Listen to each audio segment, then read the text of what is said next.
It's time for some straight talk. The big wireless companies charge a boatload for their superior network coverage. But guess what? Straight Talk uses the same cell towers but charges a lot less. Who knew? Well, now you do. And I do. So let's do something. It's time to switch to Straight Talk. Unlimited plans start as low as $35 a month on America's largest, most dependable networks. Straight Talk Wireless. Only at Walmart. Savings may vary. A month equals 30 days. Please refer always to the latest terms and conditions of service at straighttalk.com. This is the Best of Mike and Mike podcast. Subscribe now by going to the Listen tab in the ESPN app. The Best of Mike and Mike. Here we are. We are back in better than ever. Mike and Mike, presented by Progressive Insurance. Our guests on the Shell Pennzoil Performance Line. And here's what I have to say. Everything good about the great game of baseball was on display last night. It began with a celebration of its past, which baseball does better than anybody, and Vin Scully does absolutely best. Then we got the game, which was a gripping, thrilling 11-inning masterpiece that featured a truckload of first-time evers and ended with the Dodgers and Astros even at one game all in the World Series. Well, listen, I know we're gonna break this one. Obviously, Don around Hembo gave me some great notes, especially on Rich Hill. We're going to get into Rich Hill going 4 innings and why he didn't go any more than 4 innings and what was the reason behind that, even though Eduardo Perez told us yesterday that was going to happen. Really was amazing. But, I mean, are you kidding me? 8 home runs in this game, 5 in extra innings. And here's the thing. The thought that Justin Verlander gave up 2 hits, both of them, unfortunately, home runs, that had his team down 3-1 in the 6th inning, and the Dodgers bullpen was already in the game. It had already been brought in after 4 innings. You had to be thinking, okay, game over. This is the same bullpen that had thrown scoreless 28 innings. So how much trouble were the Astros in at this point? And then all of a sudden the fireworks all happened late, including back-to-backers by Altuve and Correa. Just incredible extra innings in this game. And as you will hear Timmy Kirkjian say, I have set it aside. I want to make sure we play it, because there's never a day that we have an interesting game go by where Tim will not tell you this is what makes baseball so great, is you never know what's going to happen. And I told you I'm working on my Tim Kirkjian I know you are. imitation. I'm going to give it to you at some point here before the World Series is over. But that really was what it was, because the script was perfectly set up for the Dodgers to take a commanding hammer 2-0 lead with Yu Darvish ready to pitch in Game 3, and then the rest of the game happened last night. And exactly what you expected not to happen is what happened. The Dodgers had been 98-0 this season in games they led after the 8th inning. It's now 98-1, and the Astros have life. The best offense in baseball finally broke out against that bullpen. They tried to get 6 outside of Kenley Jansen. Everyone in the world is crushing Dave Roberts for doing that. I'm not going to do it, because you go with the guy that has gotten you there before. You have the off day. This is obviously, this is not something he just got a gut feeling to do. This was something they had decided they were going to do. It made sense. And if he gets the 6 outs he's supposed to get for you, then you walk out of there. You got your best on the mound, and you walk out of there with a seemingly insurmountable lead. I'm not going to crush the manager. No, I'm not. I go before that and said, should Rich Hill have been out of the game? To me, that was the bigger question.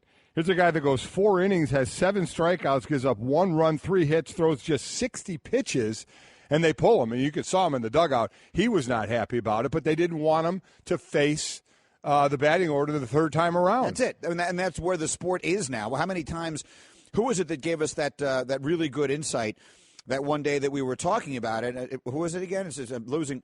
Who? David Ross was here. David Ross. It was David Ross who was saying that's unless you're if you're Justin Verlander.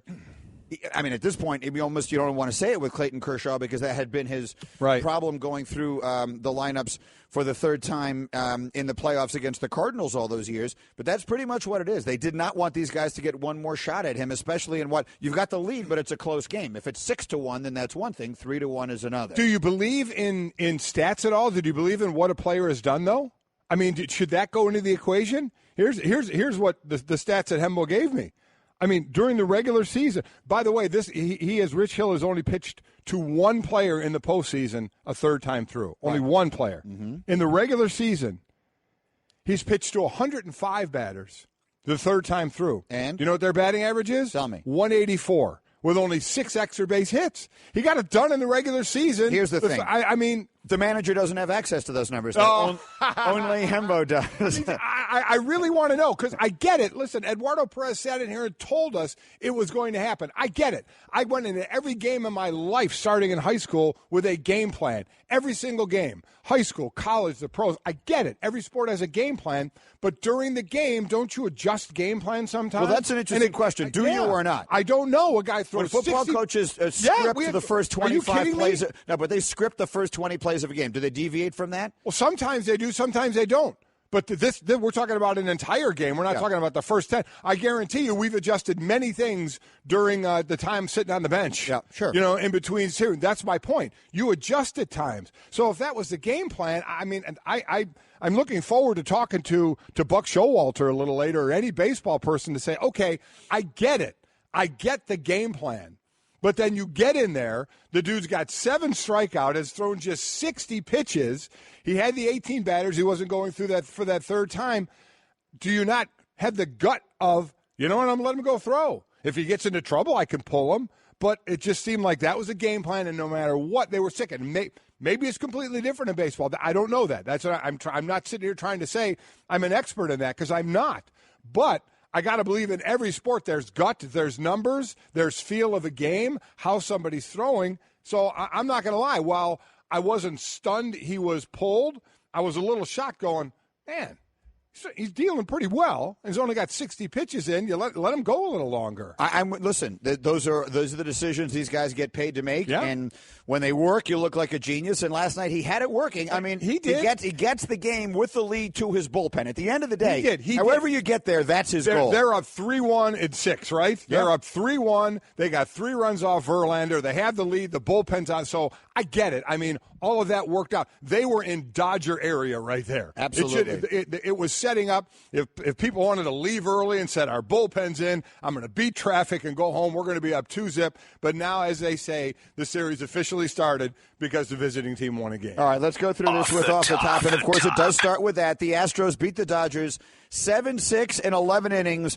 It was a remarkable Game 2 of the World Series. Well, here's what you missed with firsts in the game. First game with 5 extra inning home runs, regular season or playoffs. First World Series game with 8 combined home runs. For the Dodgers, first time losing a game they were leading after 8 innings. This season they were 98-0. For the Astros, first World Series win in franchise history. First team with home runs in the 9th, 10th, and 11 innings of a postseason game. First team with back-to-back extra inning home runs in a World Series history. Not bad. You'll hear from all of the winners and others in just a moment. Elsewhere, we got Thursday Night Football tonight. Interesting game in the AFC. Dolphins and Ravens tonight. The Ravens officially have 11 players listed as questionable. Did you see their injury list? Someone sent me their injury report for this game. They have like 2 guys out. I'll read you all the names a little bit later today, but they have 11 players listed as questionable. What I want to know here, Hembo, is get me the over-under for this game because the Dolphins rank last at 262 yards a game. The Ravens rank second last at 278 yards a game. The last time the bottom 2 teams in yards per games played was Week 17 of the 2015 season. We needed overtime for the 49ers to beat the Rams 19-16. I'll tell you this. All those numbers that the Dolphins have not put up this year, most of them came with Jay Cutler playing quarterback. Well, you're pretty high on Matt Moore coming in and being Dan Marino all of a sudden. Well, I mean, all I can tell you is how much better they were with him in the second half than they were with Jay Cutler in the first half last week and in the entire first game they played against the Jets. Moore's 8-7 as a starter, 24 touchdowns, 11 interceptions. He has better numbers than Tannehill and Cutler in the last 2 seasons. I get it, but I'm going to pull the reins a little more than you are. I think tonight he may do well. But when you're going to count on a backup quarterback for weeks at a time, now he has started, in the double digits of games. And the other thing I'll say is he's not stepping in for Aaron Rodgers. He's stepping in for Jay Cutler. Exactly. It's not going to take Jay Cutler a lot was supposed to be a broadcaster this year. Yeah, you're right. And let's just say it for what it is. That's gone badly. Yes, they were disguising it a little bit or covering it up a little bit by winning some games in crazy fashion. Their record in 1-score games the last 2 years is ridiculous, and their defense is pretty good. But he's played badly. Cutler has been bad. Yes. I agree with that. I think they were better with more. The over-under, by the way, is 37. I think I'm going to lean to the under. Oh, me too. Off the top. Okay. Cavs lose to the Nets. How about this? LeBron has a triple-double playing point guard again, but the Cavaliers lose to the Nets. Here's some great numbers here. The Cavs lost to the Nets, a team without D'Angelo Russell, or really any household name at all. Here's LeBron had, of the 11 players that played for the Nets, LeBron has outscored them 28,925 to 16,914. LeBron has 13 All-Star selections. None of the 11 have one. LeBron has 56 triple-doubles. None of the Nets players, those 11 players. And the Nets won. And it came down to, listen, LeBron, you want to talk about, not a great part of his game to one of the greatest of all time is free throw shooting. Yeah, he missed the foul and he shot came at down the end. 10 seconds ago. They were down 2. So he missed the second one on purpose once he missed the first one. But not been clutch in there. Entering Wednesday, LeBron was 16 of 26. That's 61% on free throws with the team down 1 or 2 points in the final 15 seconds of his career. So he didn't come through. No, he's not a great foul shooter. And the Cavs have all the reason in the world to want to beat the Nets because the Cavs have the Nets' first-round pick. Yeah. They want the Nets. That's exactly right. Last night was a disaster for the Cavaliers. All the way around. You're right. All the way around. What else? Oh, I would have lost a fortune. Betting on the game last night between the Wizards and the Lakers. I thought the Wizards were going to beat them by 20. I thought that John Wall was going to just stomp Lonzo into the ground. And while Lonzo shot terribly last night, he actually had a pretty good game all the way around. And the Lakers beat the Wizards in overtime. Yeah, they did beat them, 102 to 99. Tied it up, at the end. Wizards were winning this game. The Lakers tied it up to send it to overtime. As far as the lines, Lonzo was 2 of 11, 6 points, but 8 rebounds and 10 assists. He sees the floor so well. When Wall guarded him, I think it was on 24 plays, no points, no assists. Correct. For Lonzo Ball. But listen, watching Lonzo play, the scoring, you hope it will come. The defense, you hope it will come. He's certainly a young player, so he has plenty of time to develop. But, man, he sees the floor. At 6'6", he can get the rebounds, and he makes some great passes out there.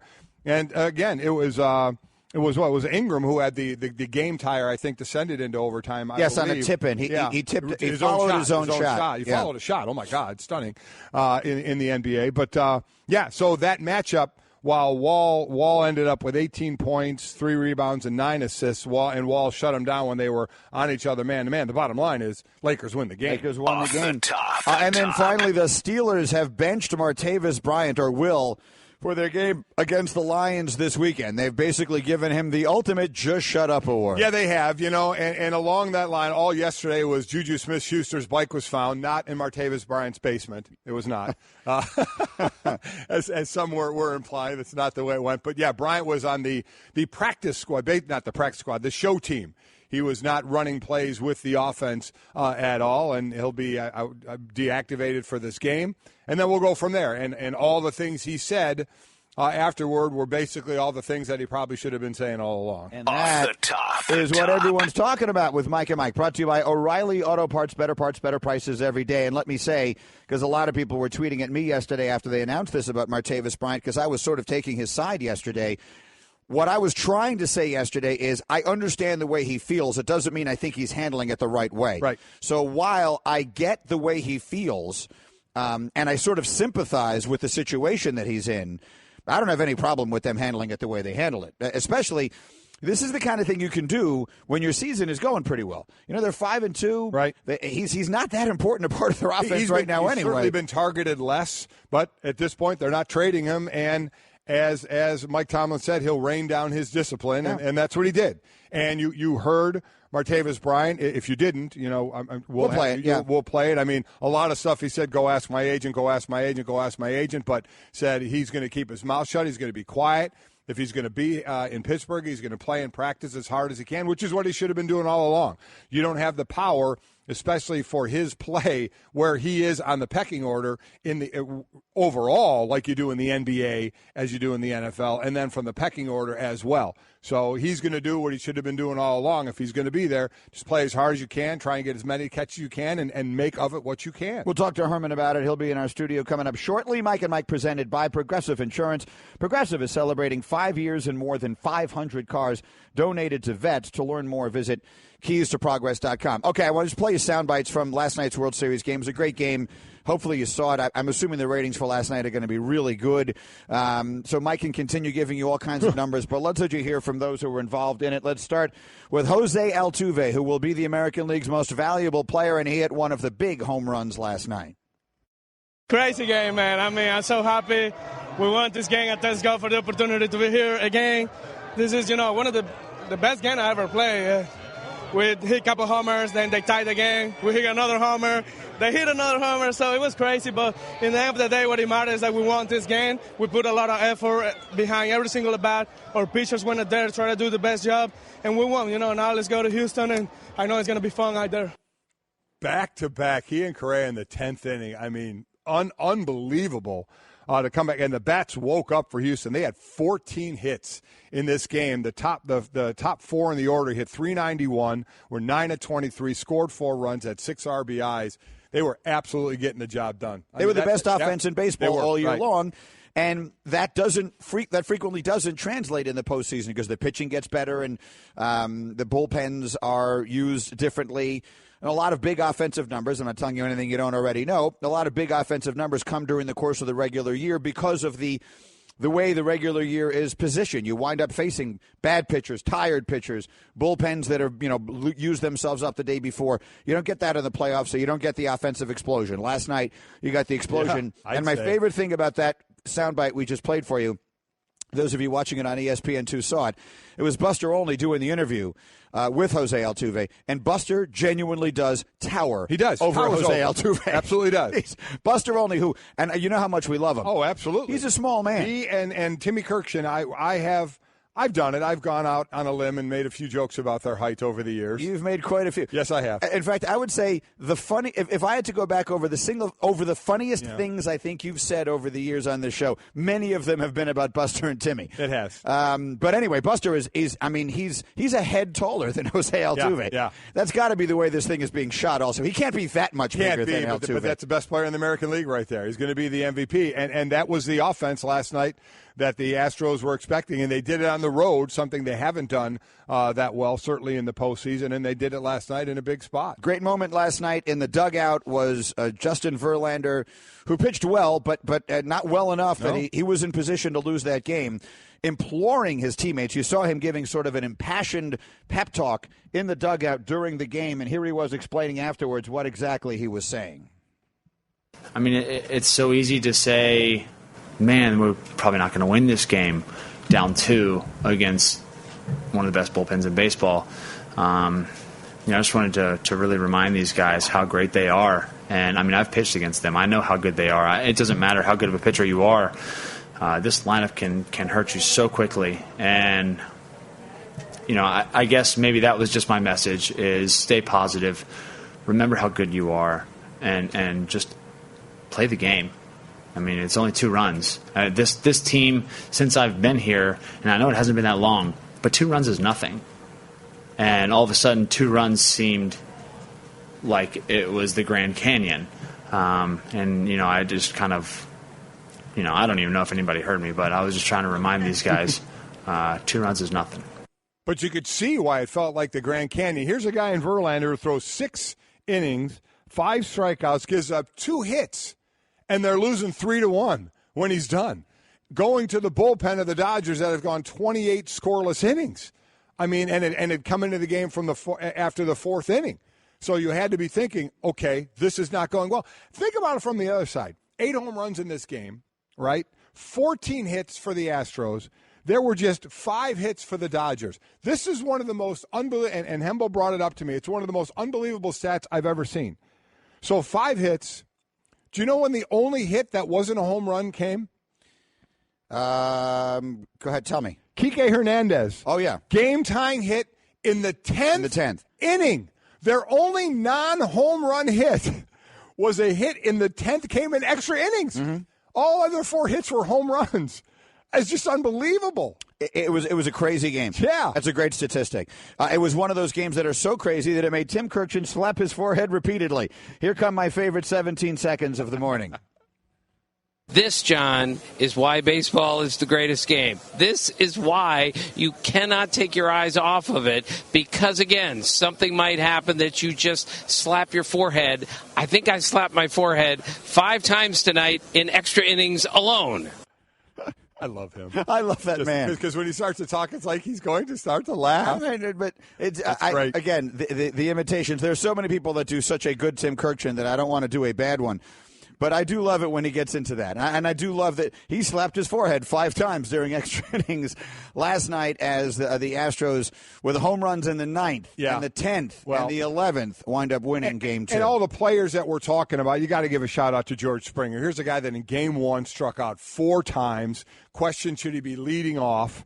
And that was a question going back and forth. You saw the tweets from his sister throughout the game. It was pretty cool. He ends up going 3 for 5 with the home run, 2 RBIs, the 11th inning home run, tied for the 4th latest in World Series history. I live in Avon, Connecticut. Yeah. He went to Avon Old Farms. Did he really? Oh, yeah, went to Avon Old Farms. So, yeah, that was pretty cool to see. But just coming back like that, 4 strikeouts in Game 1, a lot of people kind of like, what's our leadoff guy? Well, how's he going to do in this one? And I'd say it worked out pretty well. The best of Mike and Mike. Here we are. We're Mike and Mike rolling along with Herman Edwards in our studio. We're presented by Progressive Insurance. Our guests on the Shell Pennzoil Performance Line. Game 2 of the World Series. A thriller last night. We'll go through that here with you.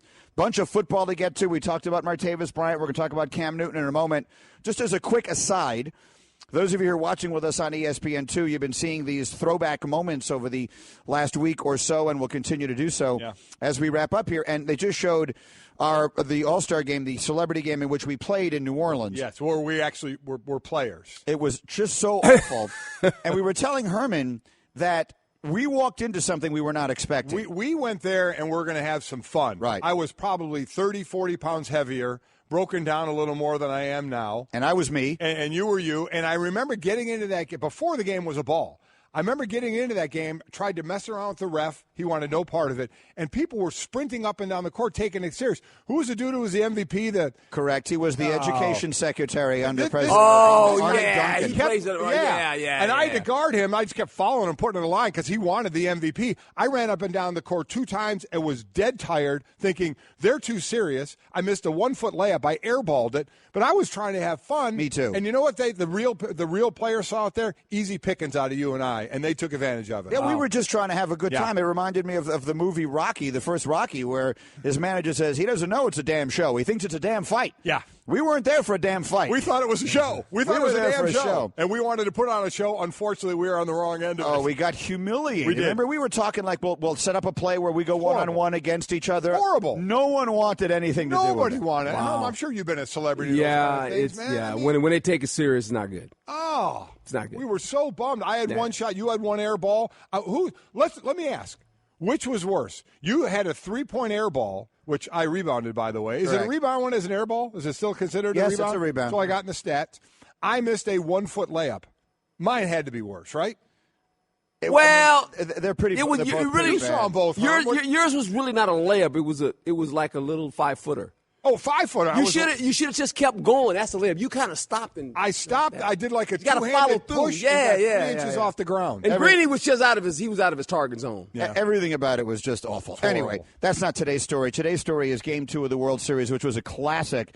Patrick Nuzzo tweets at us, Travis is the worst. Now, that's the Nuzzler, right? That's our guy who used to do social for us here. Again, we've allowed the Bickler back in the studio, even though he deigned to say a foul word about Vin Scully, which is clearly against the rules here.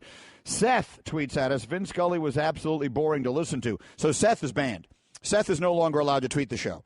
Vin Scully is one of the best things in baseball history. And I thought his last night, his routine that he did with the microphone and everything else, and ultimately brings out Steve Yeager and ultimately brings out Fernando Valenzuela, was perfect. Yes. Some things in life are perfect. It was absolutely a perfect way to start a World Series game. Yep, I agree. Listen, I agree as well, but I guess we do ask the question for those younger people who have not had the Vin Scully experience, and this is how they're kind of dropped out and see this. You know what? Can you see it from their side? Well, you can say you don't know anything about him. That's fine. But I don't know. There's nothing to knock about Vin Scully. But here's what they don't realize. A lot of young people. baseball for me, unless you go there and watch it like live, it's a great radio game. It's maybe the greatest game as far as it is on radio. Totally right. It's a radio game, Mm-hmm. and I can remember listening to the radio because I was a big Giant fan. The Giants and the Dodgers, Vin Scully. I mean, and it almost took you into the park. You almost felt like you were there. You got to be great to paint that picture. I mean, yeah. I mean, it was just that's what I remember. Not so much the TV, right, but the radio part of it. It was like, man, this guy was great to listen to. And the good news is that every pitch of the World Series is on ESPN Radio. You'll hear it all with Dan Shulman and Aaron Boone and Buster Olney and company, and Game 3 will be tomorrow night. Okay, let me play a little bit from last night. George Springer, one of the real heroes last night. And, Mike, you were talking about the tale of redemption for Springer. Yeah, Springer in Game 1, leadoff hitter, struck out 4 times. And, I mean, so a little bit of, okay, what's going to happen on this game? All that happens is he's 3 for 5 and hits the 2-run home run in the 11th inning. So, I mean, to come back just one day from having such a bad performance to this was incredible. Here's his manager, A.J. Hinch. He's an incredible player. I mean, I don't really ride the roller coaster with players. You got to believe in what these guys can do, not what they're not doing. If you respond to every bad game or tough game, I mean, you'll bounce these guys around and ruin their confidence in a heartbeat. This is one of our best players, and there's no need to panic over a bad night against Clayton Kershaw. And I don't care if it's a bad night against any pitcher. This game is really, really hard. Our guys in the Dodgers make it look really easy, but it's a hard game, and there's a ton of failure involved. So I believe in players, and I specifically believe in George. And tonight is an example why he wasn't broken. His swing's not bad. He's not gone for the series. He had a bad night and came back with one of the best nights. I guess it has to be in that sport where it's 162 regular season games and then the postseason that you can't react to one game like that. That you have to realize most guys will eventually, the water level will go to what they normally are. So you don't just give up on somebody that quickly. I'm going to play one more for you. This is Buster on Dave Roberts, manager of the Dodgers, who tries to get 6 outs last night out of Kenley Jansen and winds up losing Game 2 of the World Series, at least as partially because of that decision. Here's Buster Olney on the manager. He told us before the game that he was thinking about doing that, knowing that tomorrow's an off day. But I wonder if on the flight to Houston, he'll be kicking himself a little bit and thinking, you know what, if I had just given him a clean inning to start the 8th inning rather than bring in Morrow and then get him and then take him out right away after one batter got on, that might be the move that haunts Dave. So let me ask you, Herman, you were a coach a long time, and the reason that coaches and managers get paid all the money they do is because they have to make these decisions without knowing the outcome. Yes. The beauty of doing this job, Mike and all of us, is we get to analyze those decisions after the result has been seen. And I always equate it to blackjack. Everyone knows, or if you play blackjack, you're supposed to know, and if you ever sat at a table with Mike Golic, he'll let you know, that there are certain rules you're supposed to follow. There are mathematical probabilities of this stuff that you can turn the odds as close to your favor as possible. And you do it. It doesn't mean you're going to win every single time. Right. But you hit on 16 against a face card, even if it means you bust. So that said, tell us about that feeling when you're a coach, you make a decision that you felt was right when you made it, and then you wake up the next morning and your team lost the game because some of it has to do, as you said, there's a set of rules that you try to go by, and everyone knows that, the fans and everyone understands that, and we all are very versed on what coaches should do. But then there's this other situation where it's your gut. And sometimes you just lean on your gut and you go, I know these players in and out better than anybody else because I'm here every day. I watch them, practice, I visit with them. I know where their psyche is. That's one thing about a coach. You better know a player's psyche. In any sport, you got to kind of know, you got to have a feeling for them. And this is what you see every day in practice when you visit with them. You've watched them in the good times, the bad times, you kind of know that. And then you got to make a decision. You look at the numbers, you look at the pitch count, you look at all those things and say, well, okay, I should take him out. And then you go, I got this feeling, no, we're going to be okay. And sometimes you're wrong. Then you got to then the great thing about it, what you have to do as a coach, you got to say it. Say, hey, you know what? I made a decision, the wrong decision.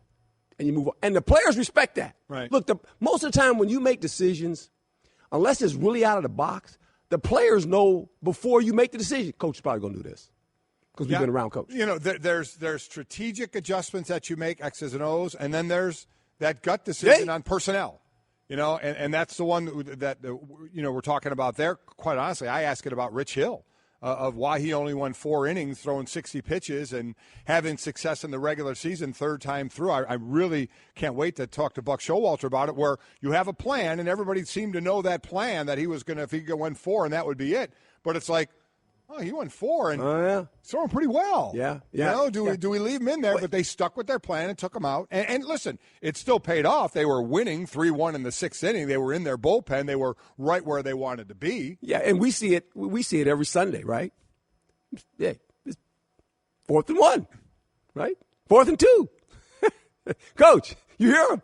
You're on the sideline. Go for it, Coach. Go for it. And you're going, are you kidding me? We've been trying to run this ball all day. We can't make a yard. and then you fall into the trap. You go, you get all excited. Yeah, let's go for it, boy. But 4th and 4. We're okay. Listen, I'm not going to. Listen, come on. Nothing to do with anything. But as far as these guys were lifers doing it. Going back to that Under Armour football game, that there you go. I was the head coach of because Herm had to leave. I went there during the week, and now I'm the head coach on game day. And this is high school all-star game. These are the best players in the country, but it's one time. And all of a sudden, I remember like on the first or second drive where we're like just into their territory. It's like 3rd and 8, and the coach comes up to me, the old coordinator's like, can we go for it on 4th down? I'm like, why are you asking me? And then I'm like, oh, yeah. I got to make this decision. And I just instantly said, if it's 4th and – I said it with – if it's 4th and 5 or less, go for it. If not, we're going to punt it. That's exactly right. And I'm like, what the hell did I just say? I blacked out for a moment there. Unbelievable, man. But it's like, and that was a goofy game. So you punted the ball? No, we got within 5 and we went for it on 4th down. And? I don't remember. We won the game. That's won all the game. I know. You had to win the game. That's exactly win right. the game now. We're 6-1. We're 6-1. We're doing good. Woo. Mike and Mike presented by Progressive Insurance. Creatives with the Name Your Price tool. Choose from a range of coverage options and pick the price that works for you. I've only made one really controversial decision as a coach or manager in my life, and that was in it paid off, but it was celebrity horrible. softball game. Oh. Yankee Stadium, closing up the old Yankee Stadium, 2007, I think it was. They had the All-Star game there, and Mike and I were the managers in the celebrity softball game. Slow pitch softball on the Sunday. Okay. And I'm nursing a 1-run lead in the bottom of the 6th, whatever the last inning was. I think it was the 6th. And Golic's got Wade Boggs comes to the plate with a man aboard. And the crowd, and it was a pretty big crowd. And everyone's chanting and yelling and screaming. Oh, yeah. They got to see Wade Boggs hit one out of the ballpark. That's right. Win it. I came out to the mound. My pitcher was James Denton from Desperate Housewives. Yep. And I went over and I said, Jim, we're putting this guy on. Walk him. An intentional walk. He said, what? Softball game. He didn't know what I meant. I said, Kenny Mayne is on deck. I said, we're not pitching to Wade Boggs with Kenny Mayne on deck. Strategically a good move. And so we did. We intentionally walked Wade Boggs. I got booed in front of so loudly. Of people. Does Wade Boggs even talk to you? He wasn't that upset. Kenny Mayne flew out to center. We won the game. Yeah. And then they come over. They're interviewing us, for the TV. Right. And they said to me, why would you intentionally walk a batter in a celebrity softball game? And I said, well, why were they keeping score?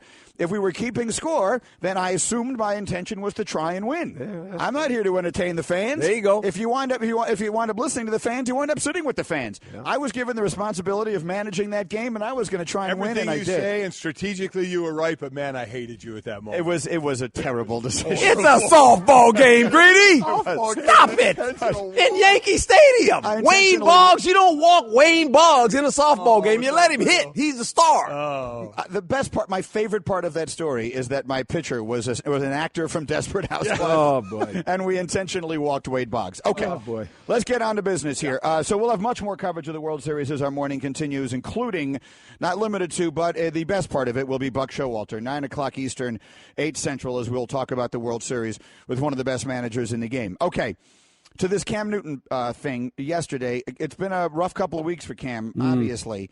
And so let's play it for those of you who didn't get a chance to see it.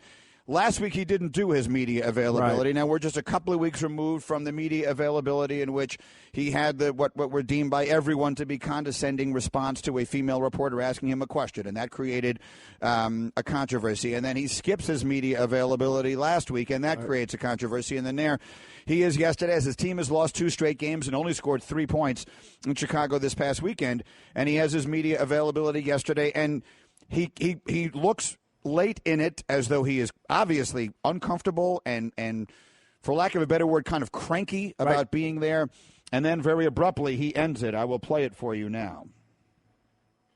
Does this offense, and I know you had several at Detroit and New England, do you think you guys have the wherewithal to do that consistently week in and week out?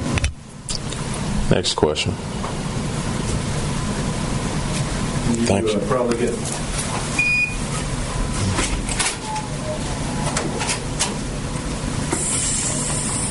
And before that, he was asked a question about Christian McCaffrey and getting involved in the offense, and he started giving a cranky, oh, my God, I can't believe you asked that or I'm answering that question. He actually stopped, and he just said, wait a minute, and he kind of took a breath. Right. And then he went to the Christian McCaffrey. You don't want him on the sideline. He can make plays for you. He gave the answer. Right. You know, a lot of these are standard answers. Yes. Get it. Right. But he almost went, there kind of cranked himself out of that one, but he brought it back. But then that one next question walked off, and just he's his own worst enemy right now, and I don't get it. Let me just paint the picture for those of you listening on the radio. You heard like a long silence there at the end, because after he said next question, there's sort of a stunned silence in the room, and he sort of pauses a beat, and then he just turns and walks off, and the camera followed him as he walked off into the locker room where he was no longer visible. So that's what, if you're wondering, well, what happened then? That's what happened then, and Cam was gone. And the team released a statement that basically said that he felt he had fulfilled his media obligation because he had been out there for 9 minutes, and that was that. So clearly it's a very awkward moment. Herman, what do you make of it? Well, I hope they start winning, because losing is not good for him. He doesn't handle it, obviously, in the way we would like for him to handle it, being the face of this organization and one of the faces in the National Football League.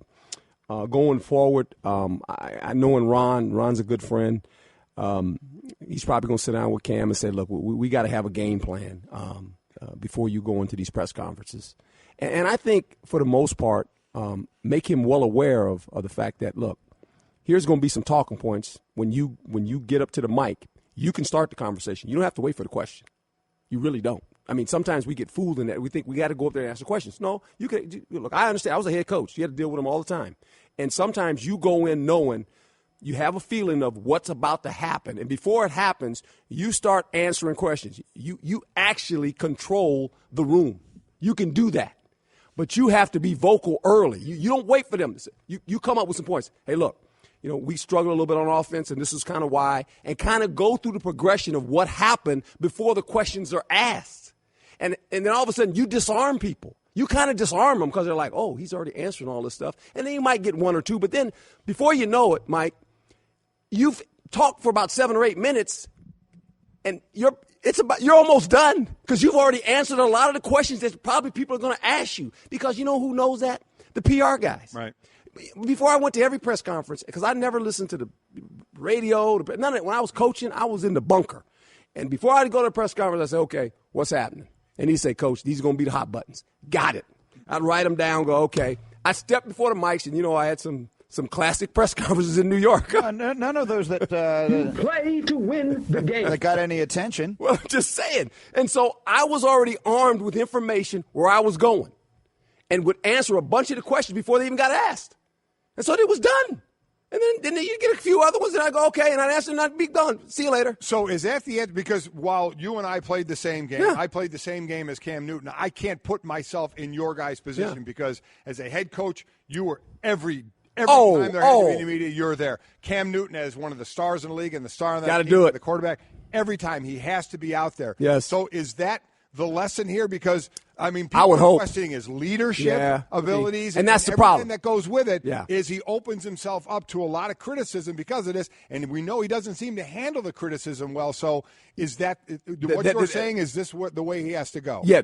If I was the head coach, that's the conversation I would have with Cam, with the PR guy and Cam. So this is how we got to go forward now. We have to do this. And remember, these players are all about building their brand. You don't always build your brand when you win. It's moments like this, how you handle it. People want to see that too. They're like, okay, he handled this pretty good. These guys are about. He's a brand guy. We get that. And so, how do you handle defeat? Well, you handle it gracefully. I mean, you don't have to. No one likes it. No. But it's just the way you go about it. Those people have an obligation to do a job. The media. and I've always said this as a head coach, I have an obligation to obviously give them information. Whether they take it or not, whether they believe it or not, whether they twist it, that's on them. But it's information you want to give. I'm going to give it to them, okay? Because I've always said this. When you're a coach and a player, you're trying to teach the people, the audience that listen to you speak, you're trying to teach them the game of football and see it through your eyes. Because everyone sees the game different, right? I mean, they see it different. The player sees it different. Right. The fan sees it different. You know, we all have this different vision of what we just witnessed. A lot of times we see things, but why did it happen? Right. And I always felt like my job is to explain why. I know you got to go to SportsCenter real quick. What's the closest? You ever walk out of a presser? No. And if not, what's the closest you ever got to walk out? That one there. Ready to win. Was it that one? Yeah, but that one there was on a Tuesday when we had just gotten to 2-5. And Judy Batista, I love her. Love her. She was sitting in the front row, and there was, you know, and what are you guys going to do? And she kind of posed the question of basically, are this team going to, you know, tap out? And I felt it, and I knew it, and I go, okay. And I knew the players were off. And I'm going, I'm going to send a message. And, you know, when you say it, you just kind of say it, and you don't never know what it's going to, you never know how it's going to turn out, right? You never, so the next day, so I go home that night, you know, it's like 1 o'clock in the morning. I go home, and it's Tuesday, and a light comes on. My wife gets up. She says, what did you do today? And I went, because after that, you know, you just go in the bunker. You start watching tape, man. You're just going, you know. And she says, what did you do? I said, what are you talking about, honey? I just need to go to bed for like 3 hours before I got to go back. She says, no. It was all over. They've been talking about all that. I said, honey, what are you talking about? Then she looks at me. She said, hello? And I went, oh, that one. Yeah. She said, yeah, that one. And I tell you what, many people don't remember that you wound up making a move to Chad Pennington. Yes. And you guys went out to San Diego and beat them, and you wound up making the playoffs that year. And won the division. You won the division, came back, you beat Green Bay in the last game of the season to win the division and make the playoffs that year. And then was that the year you beat Indianapolis like 41-0? 41-0. And they should have beat Oakland the next week, too, but that's a different story. Yep, I tell you what, you never know. All right, well done. I just saved hundreds of dollars by switching to Geico. I'm so happy, I feel like I can fly. Disclaimer, you will not be able to fly by switching to Geico. This is against the laws of physics and nature. If you find yourself flying, please seek professional and or medical help immediately. In the unlikely event you find yourself flying, you might be a superhero, or a pigeon, or a superhero named Pidgewoman, who was bitten by a radioactive pigeon. If you are indeed Pidgewoman, Geico retains all licensing publishing rights in the event Pidgewoman the movie becomes a top-grossing Hollywood blockbuster. Geico. 15 minutes could save you 15% or more. All right, I'm looking at a bunch of different tweets here on a bunch of different topics. Chris, he may have me in a moment of hypocrisy. He tweets at us because in the same conversation, not together, but in the same segment of our show here this hour, we talked about the celebrity basketball game in which we played and we were terrible, and the celebrity softball game in which we managed, and I intentionally walked Wade Boggs. Right. And Chris may have me. He tweets, Greeny, so you walk Boggs to try to win the celebrity softball game, but you were upset because you thought the basketball game was too competitive. Does he have me or do I have an out here? No, I think he has you. He may have me. Listen, it wasn't that we were mad it was competitive. We just thought it was going to be competitive. And once we realized it was competitive, we realized we shouldn't be out there anymore. Not only that, here's, I think, my one argument back. I would not have walked Wade Boggs in the third inning. There were 2 outs in the last inning. It was time to win. You and I weren't on the floor at winning time of that celebrity all-star game. So I thought there would have been. I mean, Kevin Hart is playing in the game. He's funny. I thought we were there to try and inject some humor and personality. It wasn't what we thought it was going to be, but I also thought you weren't going to intentionally walk one of the great hitters of all time in front of thousands of fans at Yankee Stadium in a celebrity softball slow pitch game. That was classic. And we've got some tweets on a bunch of other topics as well, including Cam Newton. There's a lot of this. Kostoff tweets at us, Cam needs to stop acting like a spoiled brat. He's all laughs when he wins and then acts like a child when he loses. The problem is he is getting that he is earning that reputation. I was going to say, he's earning it. Yeah. I mean, as I said, he's his own worst enemy about this, and I think Herm's advice is great advice. And I don't know what their head coach Ron Rivera, if he's had a talk with him or not, but I thought that was great advice by Herm that Cam could take going into these is go in there and start it off. Go in there, know what I think that's a fantastic idea. Again, that's something while we all played the same game, I can't put myself in those shoes. I was interviewed by beat reporters for a couple of minutes, when they were allowed in the locker room. I was never at a presser that you had to do every week like Cam is or like Herm had to do. That's a great idea. Go in, ask the PR, what's the hot button? Where are they going? And going into trying to fuse it with that, I think that's a great idea. But I don't know will Cam listen to that? Will Cam want to do that? I have no idea because right now, and he may not, doesn't care. But are we going to get the next apology? Sorry, I did that. The next presser? I have no idea. But it doesn't appear so. No, but what a tough way to go through to have to explain your actions at a press conference. That's what I'm going to say about this. I don't think that this is something that he has to apologize for. No, I agree with that. But here's what I always tell my kids is life is difficult. Don't make it more difficult than it needs to be. Being a starting quarterback of a National Football League team is a tough job. Now, you didn't have to answer all those questions. You also didn't get paid tens of millions of dollars and get national TV commercials and all of that. So to whom much is given, of whom much is expected. You want to be a star quarterback, you can't just take the good stuff that comes with that, like the Under Armour commercials and the adoring fans and all that. You also have to put up with the not so much fun parts of that.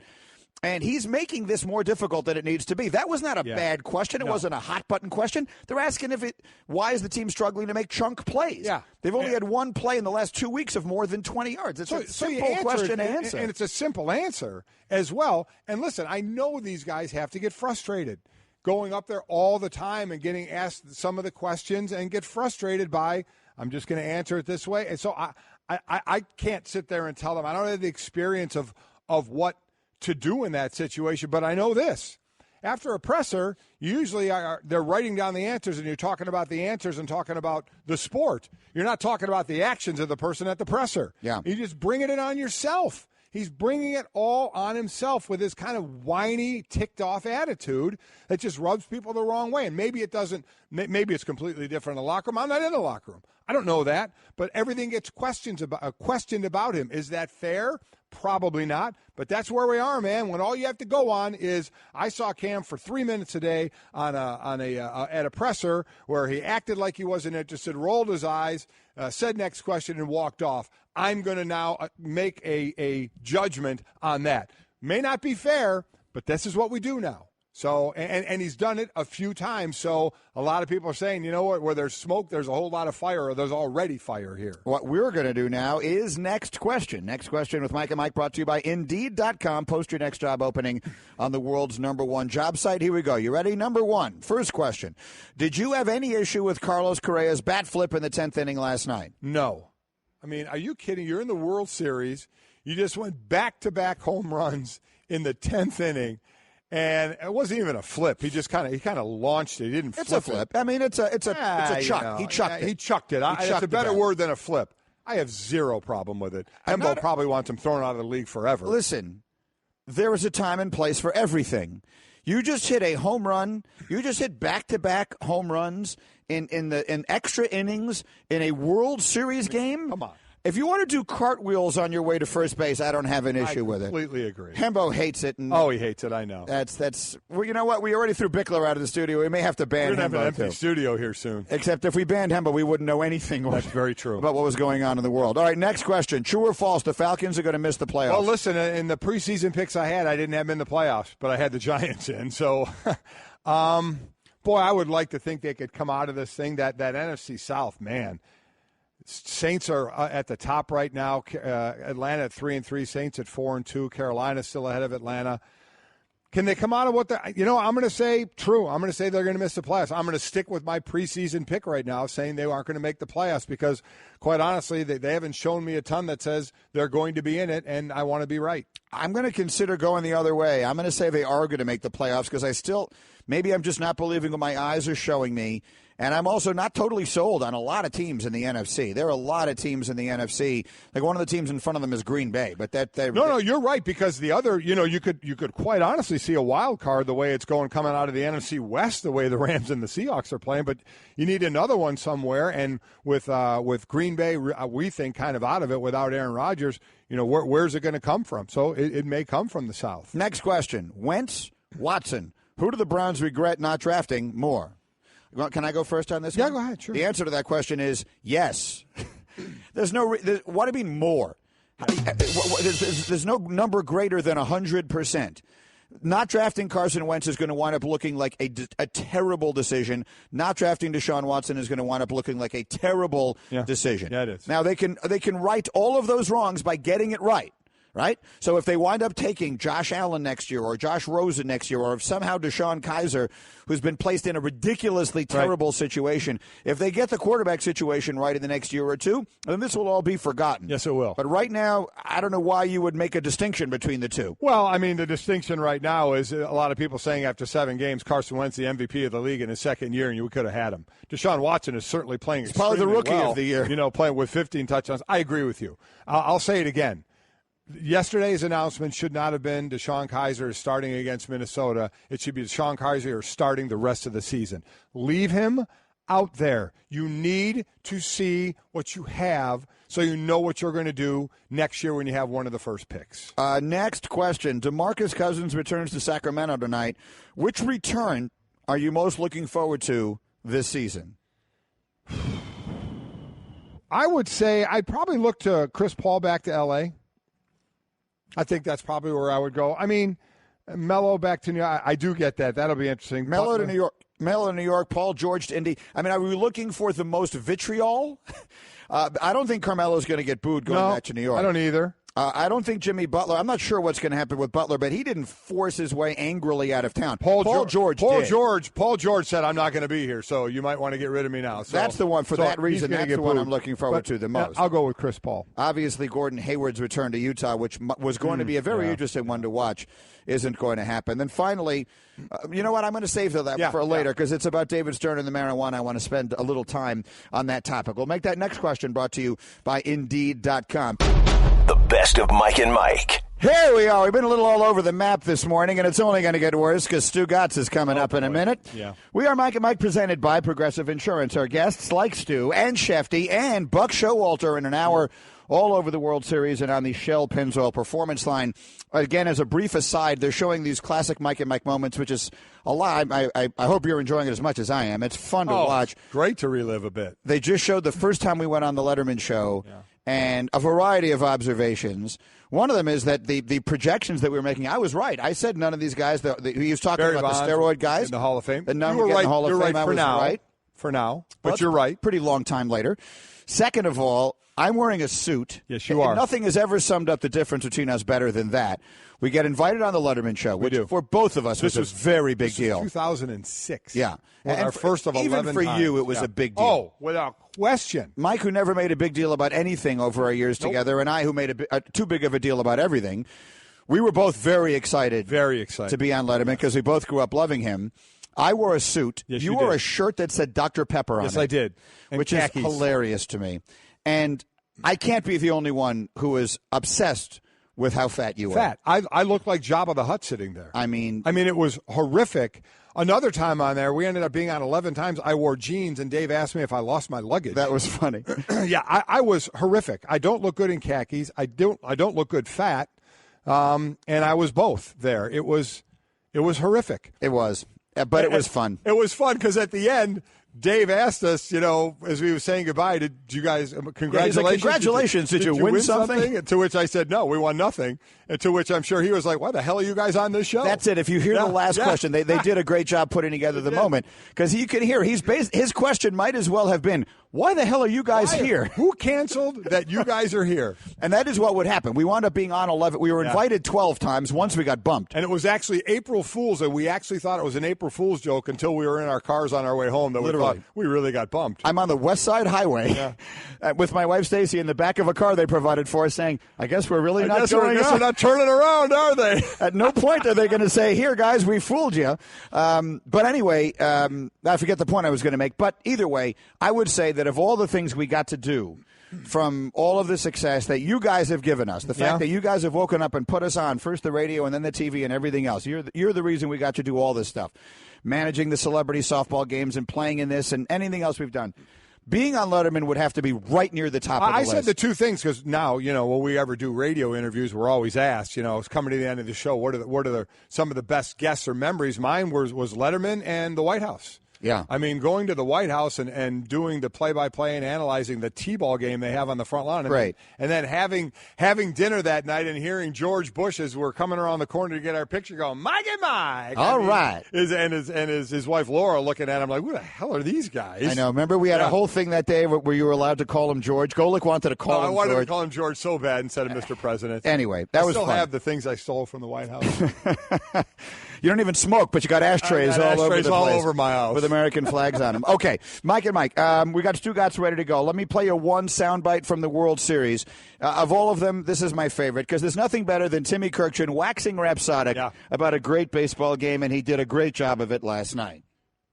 This, John, is why baseball is the greatest game. This is why you cannot take your eyes off of it because, again, something might happen that you just slap your forehead. I think I slapped my forehead 5 times tonight in extra innings alone. Love hearing Timmy talk. And as an aside, I think the rule here on all studio shows should change. You should not wear a coat and tie anymore. He looked just fine in a beautiful polo. Buster Olney interviewed, who was it, Jose Altuve? Altuve, yeah. He had a polo on. They looked fine. And they still say incredibly great things. I'm not affected at all by what they say because they don't have a coat and tie on. Let's change the dress system here. Meanwhile, it was one of the great World Series games of all time. And with that thought and more, let's bring Stugotz from the Dan Le Batard Show with Stugotz every single morning, coast to coast, right after us here on ESPN Radio. Bring him into the conversation. I'm squinting because my monitor is a little far away. What are you wearing today, Stugotz? I got a little Michigan pullover. I'm not a Michigan fan, but my niece just started at Michigan, so she sent me this great pullover here. And listen, it is a high of 75 in South Florida today, so everyone bundles up and puts their jackets on. No, it looks great on you. It's a lot warmer, obviously, in LA. So we have not spent the first 5 minutes of this hour talking about what was a thrilling Game 2 of the World Series. So let's do that here. Stugotz, of all the things last night, and again, there were a World Series record, 8 home runs hit last night. It felt like all of them came in extra innings. Verlander's performance, Rich Hill getting pulled out of the game, Kenley Jansen failing to close, all the things and all the drama that came out of Game 2. What stood out for you the most? Just a classic game, an absolute classic World Series game. I heard Golic on the way in, and Mike, this is one of the things we discussed with Trey last week, was Rich Hill. Like, why do these managers go into these games with a set amount of innings for their starter? Rich Hill was throwing well. He had it going last night, and they took him out after 4 innings. That's confusing to me. The managers go in with this set agenda of how many pitches these guys or how many innings these guys are going to pitch, and they stick to it, and it seems strange to me. I'd like to see starters go a bit longer here. Now, it did hurt them last night because the bullpen came in, and it wasn't until Jansen blew it in the 9th inning that the Dodgers really paid for going to that bullpen. But that's one of the things that stood out for me, just the fact that we have, I feel like these managers are kind of outsmarting themselves with all these relievers and using them in certain spots, and I guess it happened again last night. And then, guys, I just got thinking, Greeny, I'd be interested in your thoughts on this. I'm just thinking about Correa and Altuve and Springer, those guys up the middle for the Astros. I asked Jonah Kerry this earlier this week. Is there a team, if we project out just a little bit here, guys, is there a team whose next decade you would rather have than the Houston Astros? Because I can't think of one. Well, here's the answer to that. I feel like we were saying exactly the same thing this time last year about the Cubs, and I think we were saying exactly the same thing 2 years ago this time about the Mets, who had this seemingly never-ending array of power pitching arms in their rotation. And then, the Cubs, I think, will be there for a while. The Mets, we've seen what happened with that. It all fell apart, and you're a fan of the Mets, so I knew that would be personal for you. But, yes, they're a great young team because they were the worst team in baseball. They stockpiled a bunch of high draft picks. They hit on the overwhelming majority of them, and that's how you become a great team in any sport today. Yeah, and I guess that's a good point. I'm just thinking of those three. They're young. They're great players. Barring injury, I think this team could be really, really good. But you're right, Greeny. It's baseball, and who knows with baseball. So, but it was a classic game last night. I really enjoyed that game. Just the ebbs and flows, the twists and turns. That's what October baseball is all about. And listen, fans have gotten what they want. This is what I was thinking last night, Mike, as this game went on. I was thinking game one, you got a 2-hour and 20-minute game. Fans love that, especially the younger fans. And then in game two, you got an absolute classic with, I think it was 8 home runs last night. So the fans have really gotten what they wanted here through 2 games. I'm excited for the rest of the series. I know people wanted Yankees and Dodgers, but Astros and Dodgers happens to be the better series, because I think we can safely say, Mike, I know your Indians were great down the stretch, but a rare time in baseball where we have the absolute best 2 teams from start to finish matching up in the World Series. Just to put a note on the top 4 hitters, Springer's 28, Bregman's 23, Altuve's 27, and Correa's 23. So certainly some youth there as well. If this goes 7, we'll love it. Who do you think is a better team? I think the Astros are a better team. I think the Dodgers have slightly better pitching. I think the Astros just have better offense. And now the Astros go home. And listen, they got some stuff that they're playing for. Obviously, Houston with the storms and the flooding and everything there. So they got some of that behind them. I just think the Astros are a better offensive team. And I think ultimately the Astros are going to win out. So do I. Both of us picked the Astros in 6, so we'll see where that goes from here. Mike and Mike presented by Progressive Insurance. Guests like Buck Showalter an hour from now talking about the World Series. He'll be on the Shell Pennzoil Performance Line. Moving forward, they send us a little list of your topics of interest today, and one of them is Dwayne Wade coming off the bench in Cleveland. We all know about your history with Dwayne Wade and everything else being there in Miami. What are your thoughts on Wade now coming off the bench for the Cavaliers?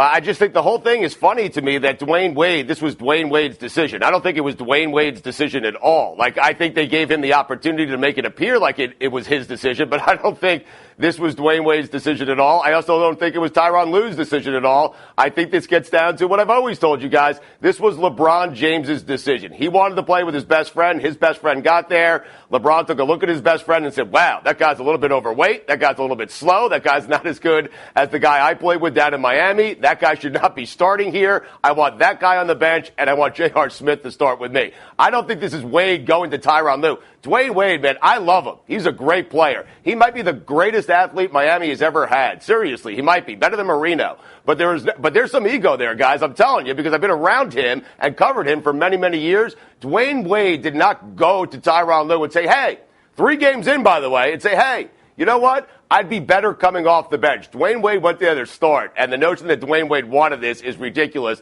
This is LeBron James wanting Dwayne Wade to come off the bench for the Cavaliers. And listen, maybe it will work out, because maybe Dwayne against other teams' 2s is going to be something that's good for Dwayne Wade, and maybe he'll be able to excel in that situation. But this is not a Dwayne Wade decision, nor a Tyronn Lue decision. This is a LeBron James decision, and I think that's kind of I was thinking about this as it happened. That's why Kyrie Irving wanted out of there. He was tired of LeBron making all the decisions on behalf of this organization, but that was not Dwayne Wade's decision. When it comes down to crunch time for this team, and that means the playoffs, who do you think will produce more for Cleveland, Dwayne Wade or Derrick Rose?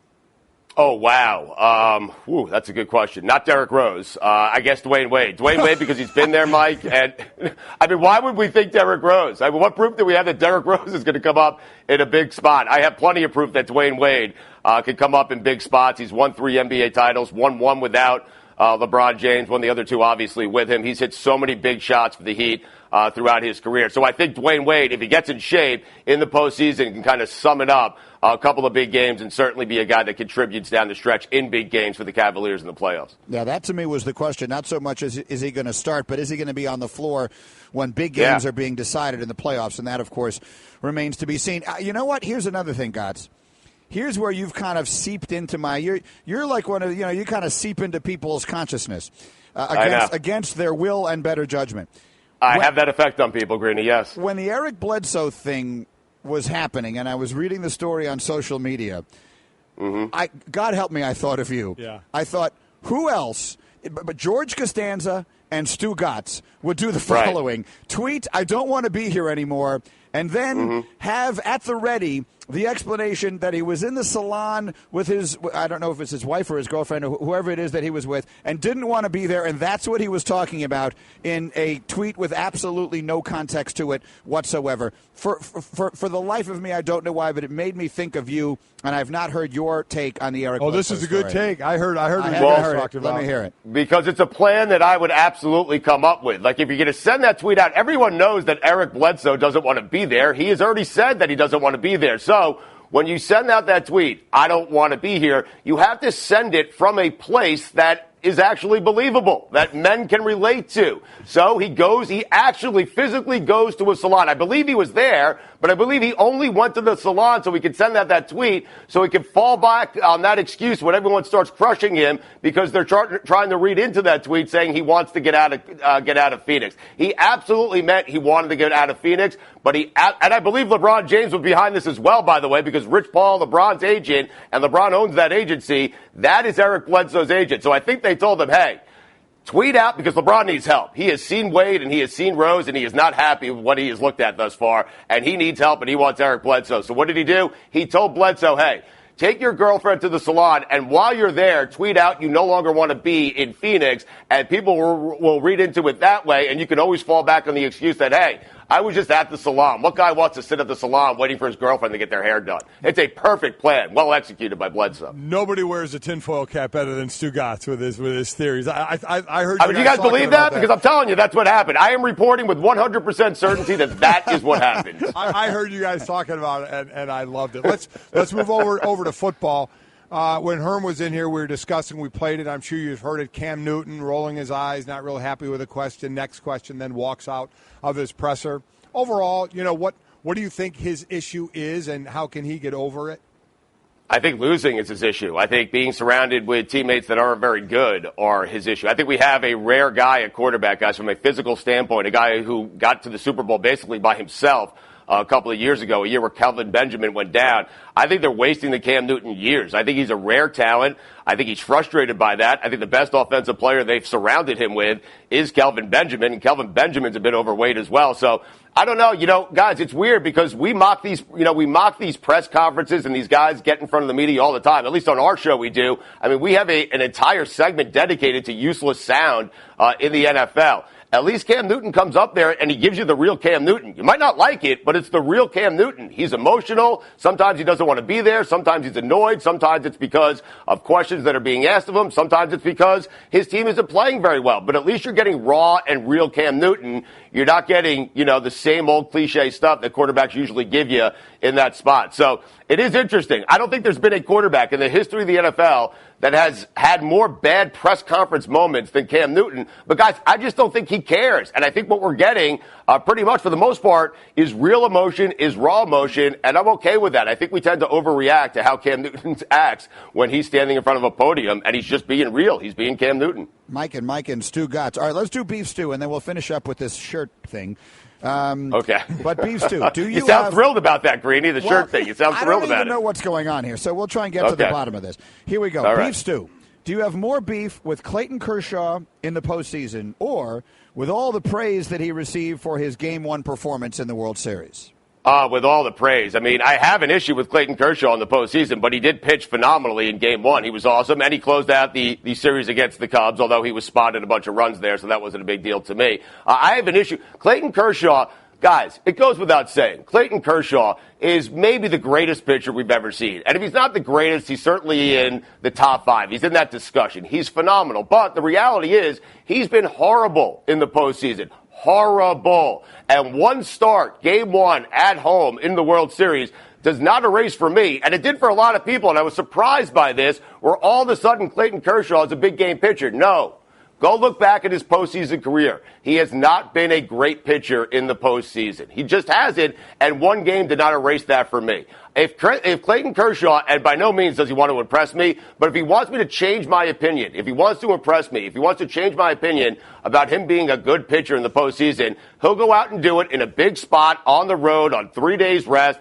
down 3-2 in a big series, and he'll deliver a complete game shutout and keep the Dodgers series alive. That's what guys like Pettit did. That's what guys like Josh Beckett did. That's what guys like David Cohn did. I haven't seen Clayton Kershaw do that yet, and one start is certainly not going to erase the body of work he's had in the postseason, where his ERA is like 4.75. I'm sorry, one start did not erase that for me. I want him to have the next great start in his presser after say, I hope I impress Stugotz. Stugotz, yeah. Hopefully with that we get. Well, I mean, listen, he doesn't have to impress me, nor does he care about my opinion. But I'm just telling you, like, everyone who is salivating, Clayton Kershaw, big game, but he has one good start in the postseason. That does not erase the 10 bad starts he's had. All right, more beef with LeVar Ball's antics or those who continue to criticize him?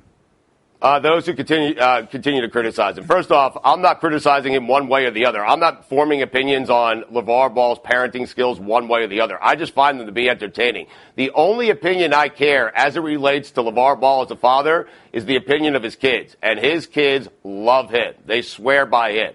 And I love what Scott Brooks said the other day, headed into that game last night, the Wizards and the Lakers, where he said, hey, I'm fine with LeVar Ball. My dad left me at 2. I want people to think about that for a second. Scott Brooks, the coach of the Wizards, my dad left me at 2, and we're complaining that LeVar Ball has put himself out there and is around his kids, supporting his kids, trying to create opportunity for himself and for his kids. At least he's there. At least he's a father that, the kids love and they respect. I have a hard time people judging from a million miles away on their couch the parenting skills of LeVar Ball. It's absurd. If you want to form your opinion on that, that's fine. Do me a favor.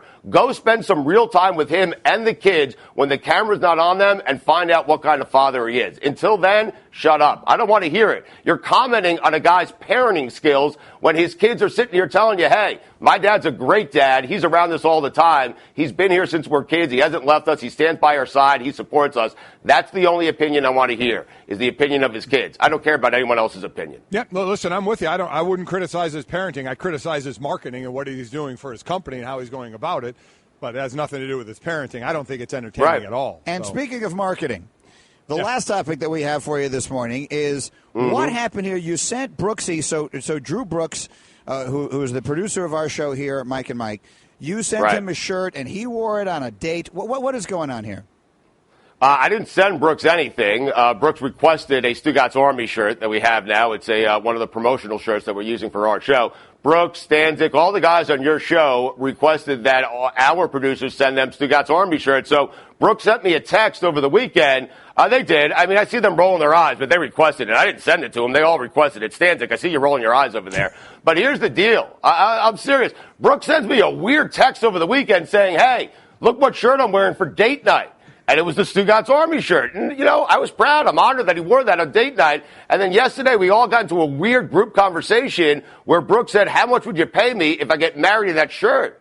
And I said, why should I be paying you? You should be paying me. There are royalties involved with this stuff. And so I have no idea where this is headed. But it all got weird yesterday because Brooks got very upset at the notion that he would have to pay me and I wouldn't pay him to wear that shirt on his big day, on his marriage. Now, I don't know if I'm breaking news here. I don't know if Brooks is planning on getting engaged or not, but and I like to think that I helped close the deal. Yeah, he is already engaged. Yeah. Okay. All right. Well, he's already engaged. Little Brooksy story, by the way. Want to hear my Brooksy story? I sent him a note and I said, do you want to go play golf? I sent him a text with a date, you want to go play golf. He writes me back, I can't. I have to go to a birthday party.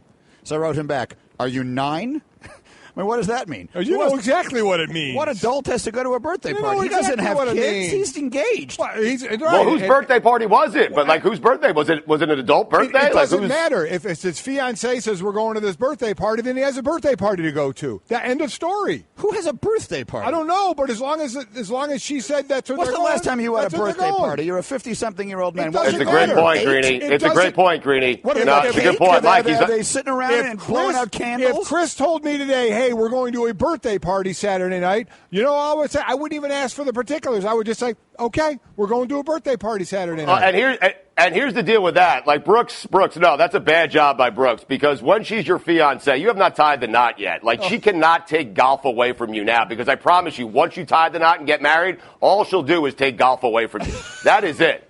All right? So you don't do it now, Brooks. You get as many rounds in as you can until you tie the knot. That is it. That is a horrible job by Brooks. I'm with Greeny on this. Stugotz, until it goes the other way, because you play a ton of golf, you're to the point in your marriage where your wife wants you out of the house to go play golf. Yeah, oh, absolutely. Pushing me out of the house, Mike. Like when I get home, she has the golf cart revved up with the clubs on the bed. I mean, I'm serious. With the clubs on the cart, she's like, get the heck out of here. I don't want you around. I'm serious. I can't pushing me out of the house.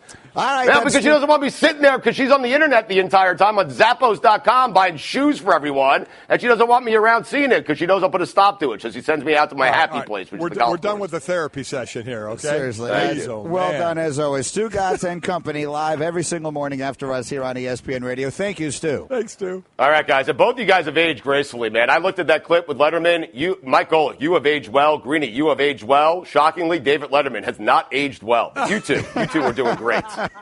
Thank you, God. Typing away as we speak. Good morning, Shefty. Good morning, gentlemen. How you doing? We're good. And obviously the trade deadline's around the corner, and there's a lot of talk about that, and that brings us directly to Martavis Bryant, who has made no secret of his desire to get out of Pittsburgh, and the Steelers have made no secret of their displeasure with how he chose to handle that. We've talked about it a lot this morning. They're benching him for the game, and he was running scout team and all of that. Yeah. When all is said and done, what were you hearing from around the league on this? Is there any conceivable chance that Bryant gets his wish and gets out of Pittsburgh? First of all, I'm amazed that there's been this much conversation about somebody who's done so little. It's amazing to me. That's the first thing. The second thing is, if you're Pittsburgh, you don't know when you might need this guy, when you have a season going the way you do. So, to me, you put him on scout team, you deactivate him. It doesn't really matter. He's going to have more value. What is another team? Let's say the Chicago Bears, hypothetically, okay? That's my example. Okay, who gave up a conditional 7th-round draft pick for Dontrell Inman yesterday. Right. Let's say the Chicago Bears wanted to trade for Martavis Bryant. Realistically, objectively, what would the Bears be willing to give up for him? You tell me, Greeny. A 5, a 6? Okay. Now, if you're the Pittsburgh Steelers, let's call it a 5, which I don't think the Bears would do. Let's say it's a 5.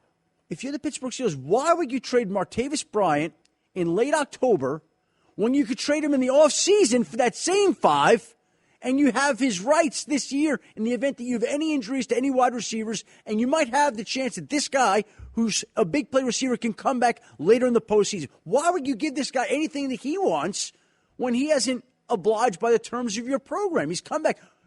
Listen, I don't mean to sound harsh about it, but the players are the team's rights. The teams are going to do what's best for them, not what's best for the player. I 100% agree. That's exactly what I said. Why would you trade him? This guy can still give you something on the field. Why would you? And if you want to trade him, you trade him in the offseason. Exactly right. I completely agree that there's the power the NBA players have. Don't even try and confuse it with all of a sudden pro athletes have power.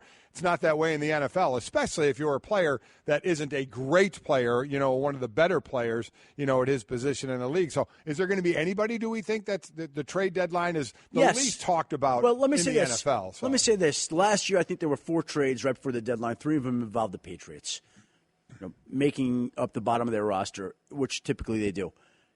I think we could see a couple of things. But the NFL is it's not baseball. It's not basketball. We don't see that level of activity.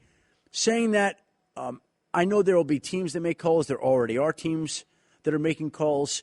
You look at teams like Arizona that just lost its quarterback, San Francisco that's winless. The Jets, I think, are open to making trades right now. Matt Forte? That would be a logical one. Look, the way it was explained to me, the Jets are listening. They're willing to listen. But again, you're not just going to trade. And let's just say, as an example, a wide receiver. It's hard in football to go trade for a wide receiver. Martavis Bryant. Chicago trades for Martavis Bryant. Now you acquire him in week 8. How much time is it going to take for him to learn that system, get chemistry with Trubisky, get him up to speed? It's just difficult to get that done, which is why you don't see as many trades in football. I love trades. But they just don't come along that often. I think that we'll probably see a couple of little things by next week. Maybe we'll be surprised and get something bigger. I would love that. Dwayne Brown has been out there, the Houston Texans left tackle. I still think he would like to be traded. I think the Texans have not shown any interest in trading him. So it would be up to some team to offer a really strong package to get Houston to change its mind to trade him. Again, I think the player would like that. The team right now, for what it's worth, says it's not interested. Mike Shefty is in our studio. So trade deadline on the way. We'll see if anything of consequence winds up happening. And one of the situations I think is the most interesting is the Giants. This is a team that did not expect to find itself where it is right now. And the season's been a disaster on so many different levels, including, of course, the injury to Odell Beckham Jr. So you have Jerry Reese having his press conference this week, much talked about, and we'll see what his future is beyond this year. We'll see what the future is of Ben McAdoo beyond this year. To me, the most interesting piece is what's the future of Eli Manning beyond this year. It could be a team that winds up at the very top of a draft that has a lot of really big-time quarterbacks in it. Manning has not been playing extremely well for the last 2 years or thereabouts. He's getting up in age. What do you think the future looks like for Eli Manning? Well, let me say this to you, that we are looking at an offseason that is going to be very unusual in the NFL. An offseason that I don't think we've seen in a very long time, if ever. Drew Brees' contract is up. He can't be franchised. Jimmy Garoppolo is scheduled to be a free agent. Kirk Cousins has been tagged twice and is scheduled to be a free agent. We've got a great draft class of quarterbacks. Sam Bradford's contract's up. Teddy Bridgewater's contract's up. There are all of a sudden all these quarterbacks that are appealing in different ways that are attractive. And now you throw a guy like Eli Manning into that mix. Again, I don't think it's not the Giants' way to trade him. Eli's been very outspoken, and you wouldn't expect anything different about saying, he wants to be a Giant. He doesn't want to finish his career anywhere else, and I believe him. And it's not like that franchise to go make a move like that. And when you're in a division, as they are, with Carson Wentz and Dak Prescott and Kirk Cousins for the time being, you've got the worst quarterback situation long-term of any of those teams by a landslide. Now, Washington maybe is in a tough spot with Kirk Cousins, but at least they have him right now, and if they franchise him or sign him to a long-term deal, which I think is going to be tough, they would be right there. So just a long-range question, just because you mentioned him and it just popped into my mind. Jimmy Garoppolo, Kirk Cousins, Drew Brees. Next year, will they all be starting for different teams than they're on right now? Wow, that's a great question. Yeah. And I'm going to go one by one. And I'm going to surprise you with my answers. Okay.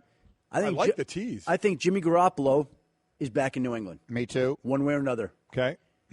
I think Kirk Cousins leaves one way or another. Mm-hmm.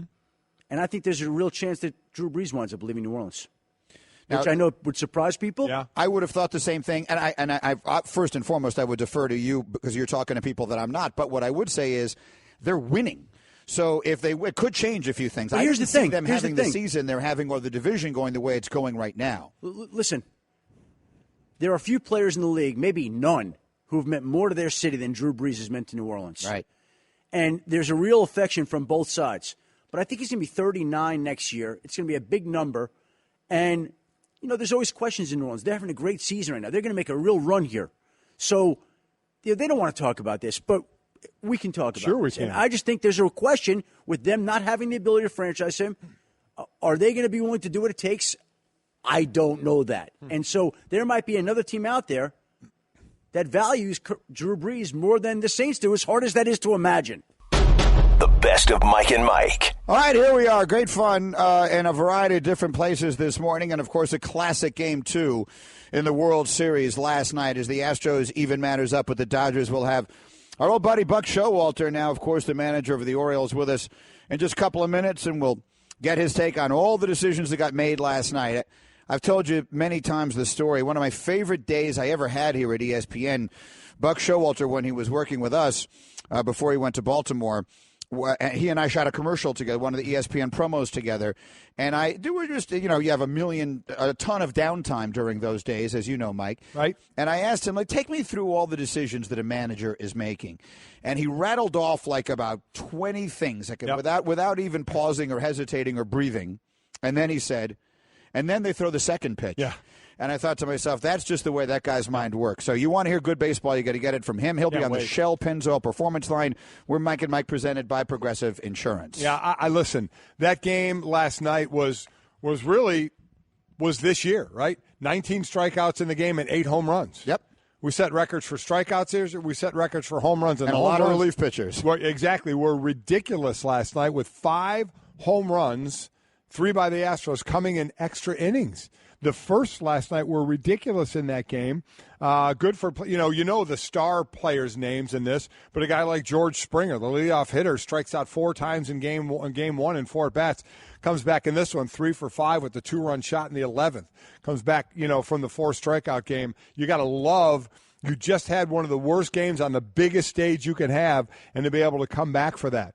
Back-to-back, in the 10th inning, Altuve and Correa on home runs. I mean, it was ridiculous what you got. Verlander pitched 6 innings, gave up 2 hits, and was losing 3-1 because both hits were home runs, one a solo and one a 2-run shot. So the Dodgers had them right where they wanted them, where they had been before, leading after the 8th, 98-0. Their bullpen, 28 innings of scoreless ball. They were right there. They're winning 3-1, and the bullpen is out on the mound. And give Houston all the credit in the world, 14 hits and 4 home runs, and they take game 2 in L.A. I will put all of that about how this has been a great encapsulation of the season into a couple of numbers, some of which you referenced already. But again, 14 of the 17 runs scored in this series have come by a home run. 11 of the 28 hits in this series have been home runs. That's basically 40%. There have been more strikeouts than hits. And the Dodgers sent 41 hitters to the plate yesterday. They had 5 hits, 4 home runs, and a single that came in the 10th inning. Yeah, that one to me, Hembo and I were talking before the game, and he's a baseball guy, and he was even stunned. They had 5 hits. 5 hits. The only non-home run came in the 10th inning. I mean, that's amazing. That is an amazing stat. And it's what baseball has become right now, and no one knows that better than the people who are still involved in it heavily, and that includes, as promised, our old friend Buck Showalter, now the manager of the Orioles, longtime colleague of ours here at ESPN, and as good as anybody is at breaking down the things he sees on a baseball field. Good morning, Buck Showalter. Guys, with your job, I got to ask you now, did you stay up and watch all that game? What's your wake-up call? What's your morning look like after a game like that? Because fans are getting up going to work also. A little bleary. Early. A little bleary. A lot of coffee, a lot of early coffee, yeah. A lot of videotape. Hey, I didn't see this play. Show it to me so I can talk about it maybe. There's all of that. Whatever you see live, what you don't see, there's all kind of tape to look at without question. So, same thing. So, obviously, things you do as well, as a manager, watching tape, making game plans. I want to start with this, Buck, because in sports, in all sports, we all know you go in with a game plan, whether it's a football game plan, a baseball game plan, whatever it is. And then it's how much you stick to that game plan or when do you adjust. We had Eduardo Perez on here yesterday saying, listen, Rich Hill is going to throw his 4 innings, and then they're going to go to the bullpen. And I said, okay, I get it. So I just have to ask, if that's the game plan going in, I'm going to give these numbers out. I'm sure, Buck, you know about numbers like this, but for everybody else, Rich Hill has only thrown 1 time to a guy the 3rd time through in the postseason. But in the regular season, he threw to a guy a 3rd time 105 times. That batting average was 184, and he only gave up 6 extra base hits. So in 4 innings last night, that's the game plan. I know, Buck, but he goes 4 innings, strikes out 7, throws 60 pitches, gives up just 1 run. Is there I know this was the game plan, but, he's throwing the rock pretty well. Why not let him continue to throw? I didn't understand them taking Rich Hill out. Mike, you're trying to get me started, right? I'm sorry. Could you guys hear the not sarcasm, just the tinge of emotion in John Smoltz's voice last night? Yeah. He was trying to be nice. He was trying not to go there, but you could tell it was like, come on, man. But, the thing I think everybody misses about this is what's driving it. What's driving it is the off days. Because during the regular season, you can't do that. People, I hear, this is the way that bullpen should be used, and this is the way things should be done with starters. You can't do that through the season, guys. Why? Because you play every day. If you want to solve this, if you think this is an issue and you want to create more of a postseason that simulates regular season, guys, there's 4 times to manage. You manage in spring training a different way. You manage regular season a different way. And you manage in September with this god-awful thing, 40-man call-up roster baseball expansion, and then you manage different in the off-season. And you have to. And some of us are good at it. Some of us aren't, I guess, because W's and L's. And I stand accused. But if there's 4 different ways to manage. But it's driven by the fact that you have off days. I mean, it's like you got these toys. You got all these rested guys in the bullpen that you never have during the year that have this track record. And, you never want to get in this point, well, if I do this, I've got a good answer for why I did this. This is the way we've always done it. But it's driven by the fact that you have these off days and all these rested pitchers. Okay, on the flip side of that, Rich Hill's going to be able to pitch out of the bullpen probably after tomorrow. Mm-hmm. Okay, and all of a sudden he wins a game because Rich Hill is now available. I don't know. But if you really want a true, I personally, most people on the field would love to see you play without off days in the postseason. You know, when we traded for Kurt Schilling out in Arizona, one of our mantles were that we were going to have Schilling and Randy Johnson, which means if they win their starts in the playoffs, we're world champions. And the guys would look at me like, what do you mean? I said, well, with the off days and everything, those guys are going to pitch 4 of our 7 games. Mm-hmm. So really, me personally, but you can't do it with the travel between, coast to coast, but you'd love to see, them play 5-7 days in a row, whatever the series is, and you wouldn't have these questions going on.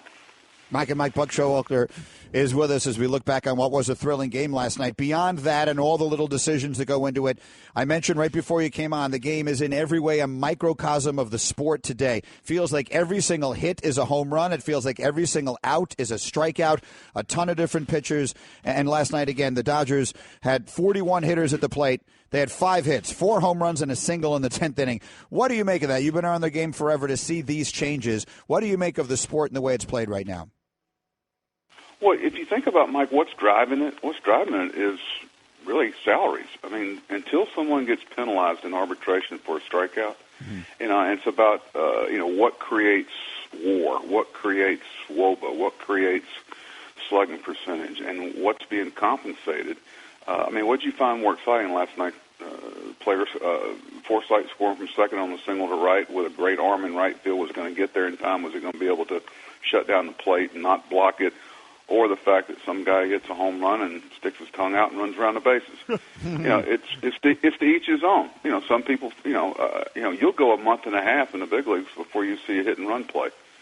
Some of my biggest decisions over the course of the night sometime are whether to run 3-2 or whether to hit 3-0, because outs are so precious. Sacrifice bunting. You got to really pick your spot and who it is. We'll have guys come up from the minor leagues and I'll say, "When's the last time you sacrificed bunting?" They went, 10th grade in high school. But they're hitting third their whole life. They're not asked to do those things, and you've got to teach it. So, it's a different game, but it's also kind of what's driving. Statistics are driving it, and the compensation for those statistics. That's what people are embracing. So it's a hard sell to players as a manager or a coach that, hey, 2 strikes, we need to, choke up a little bit maybe and punch a ball to left field. Well, what's the difference between a strikeout and a ground out to second base? And then you better have an answer. Buck Showalter joining us. This season, 140 players struck out at least 100 times. In 1992, Buck's first season as a big league manager, there were 34 players that struck out 100 times. And speaking of strikeouts, in Game 1, George Springer strikes out, gets 4 at-bats, strikes out 4 times. In the game last night, he's 3 for 5 with a 2-run shot in the 11th inning. From a manager standpoint, and I know all of you are different, what would you say to a player like that after that Game 1 that he had and before the start of Game 2? What, as a manager, what words of wisdom or what coaching, what managing, what would you do for him, if anything? Well, Mike, this may sound a little, but I'll bet you not a whole lot with AJ or myself. It's this guy's got a huge track record, and all of a sudden after one game, and it's really, as it goes, he's not in the upper echelon of strikeouts, but he's hitting at the top of the order. And the words I keep hearing are contact to damage ratio. I hear all these, and you got to kind of sometimes scratch your head and keep in mind that the game has changed, and you've got to embrace some of these things if you want to stay competitive. But I wouldn't say a whole lot. I mean, it's like stating the obvious. The last thing a manager or coach wants to be is Captain Obvious and have a player walk away and going, no, you know what? Mm-hmm. Like, I don't know that. Okay. And the pitching, I looked at it the other day. There were only 5 teams in the American League that finished over 500. Soak that one in sometime, which tells you how close they all are. And it's about streaks, about extending the good ones and shortening the bad ones. But that's really what drives a lot of this, because the regular season is so different, and you've got to be able to adjust as the season goes on. But it's hard. I mean, that's the big separator in baseball is you play every day, and these guys don't want you got to be careful about stating something that they already get. They got a track record. Do you trust it or not? Hey, listen, we've had one game in the playoffs, but the pitching's so good this time of year. That's why these teams are playing. That's why if you look at all these teams where they finish in pitching, there's a reason why they're there. And when you see all these strikeouts and what have you, I'm telling you, I'm not one of those guys. Everybody was the greatest at their time, but the players are better than they've ever been. Okay, they're pitching, the average velocity is the highest it's ever been. And you have to commit so much to the velocity of the fastball that to get to it today, then you're so susceptible to something soft. Mike and Mike Buck Showalter with us on the Shell Pennzoil Performance Line. Get instant gold status at Shell. Join the Fuel Rewards program now at fuelrewards.com/gold. Take us to a feeling that you know so well. I made the comment earlier today. Mike and I and those of us who do what we do for a living, we have the luxury of seeing the result and then commenting on the decision. You guys have to make these decisions without knowing what the results are going to be. So Dave Roberts, forgetting about when he took out Rich Hill last night because it still worked. Right. He's got a 2-run lead in the 8th inning, and he's got his bullpen up. He's got Kenley Jansen, who was sensational. So that was his plan. He decided to go to Jansen for 6 outs last night, and in the end it doesn't work. How do you sleep that night? How do you wake up in the morning when you made a decision that you firmly believed in at the time for all of the reasons that you did, and it goes the wrong way on your team? Well, I think everybody's different, and this time of year saying, well, that's just the way we've always done, or that was the plan. It may be, you've got so much cachet built up with your team, and you're all on such a same page, and it's you're the one doing that press conference after the game. No, it's painful.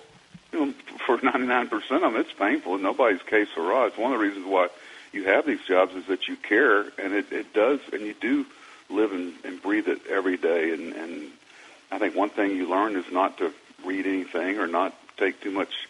There's some knowledgeable people talking about, but you got a lot of people talking about these things that really don't know what they're talking about, and they, unlike you guys, but sit there. That really, I heard them going on about when Girardi's decision about instant replay and some of the stuff that's going on with the post-game analysts. Because if you walk in my house, the volume will be off on the game, and it doesn't. I don't enjoy the game as much because you got a lot of people talking about things that really haven't walked the walk and don't really know what goes on day to day in the dugout during the course of a game. They don't even know the replay rules and what goes on behind the scenes when you make that phone call, or you're watching these replays and how much time you have and how much time you don't have and what really goes on in New York. But yet everybody's an expert once you go on the air with it. So you've got to fight through that stuff because guess what? You got another game the next day. What happens on this day off? Do you have guys that just want to get away from it? I'm sure you probably get together. You guys want to just be away from it for a while as much as they can, or the grinders that want to be there all the time? How does that work? Yeah. You know what happens? You kind of let them have their space and do what they do because players are such a creature of routine. A lot of it's spent, traveling, obviously, when you're going from the West Coast, to the Central Time Zone to Houston. I mean, it was almost New York. But basically, you get so many commitments media-wise. You have certain people have to show up. I'm sure there'll be some form of an optional workout, even though I'm sure the Dodgers will want to get used to playing in that ballpark because there's a different. I don't think they played there in interleague play. I'm not sure, but you do have to have some familiarity with it, and so there's some things you have to do to get used to the new venue because that is a very distinctly different place that you have to play in Houston. We are Mike and Buck Showalter. I want to make sure everyone who is listening to us in the Baltimore area is aware of the 8th annual Trick or Trot 5K and 1 mile walk coming up this Saturday in Baltimore to support kids in foster care. Buck, what can you tell us about the event? Well, I appreciate you bringing it up. It's something my wife and I have done, since we've been here. It's just, what happens a lot, Mike, is that, these kids, somehow they get to 3, 4, 5, 6 years old and aren't adopted that are in the, and what happens? Everybody doesn't think about what happens when they're 14, 15, 16, 17, 18. And it's just a way it's grown every year, and we're so proud of the community and the organization and the people that come out and support it. So it's a big fundraiser for us this weekend. It's Halloween, it's costumes, it's a race that ends at Camden Yards and starts right outside. So it's a lot of fun. We look forward to it every year, but I appreciate you bringing it up because we need all the support. It's grown every year, and a lot of us, directly correlated to the support that the city of Baltimore has had for it. But thanks for bringing it up. Oh, it's great and for a great cause. There's no doubt I would do the mile walk without question. I know. I blow the horn at the start, and I'm waiting at the finish line. There you go. Even better. Buck, it's always so good to chat again. I'm sure we'll catch up again soon. Thanks so much. Enjoy the rest of the series, and good luck with the event Saturday. Thanks, Buck. All right, guys. Thanks for having me. Y'all take care. He's the best. Buck Showalter, again, I so enjoyed. I love listening to him. I will say this, that one of the many great things about working here is that you get the opportunity to sit and just listen to people like him. And Buck is a computer. I mean, his brain is like a computer when it comes to baseball. Some people are like that. There have been, more successful managers, but there has never been a more analytical person that I've been around in the game of baseball than Buck Showalter. No one takes more things into account when talking about the sport. Right.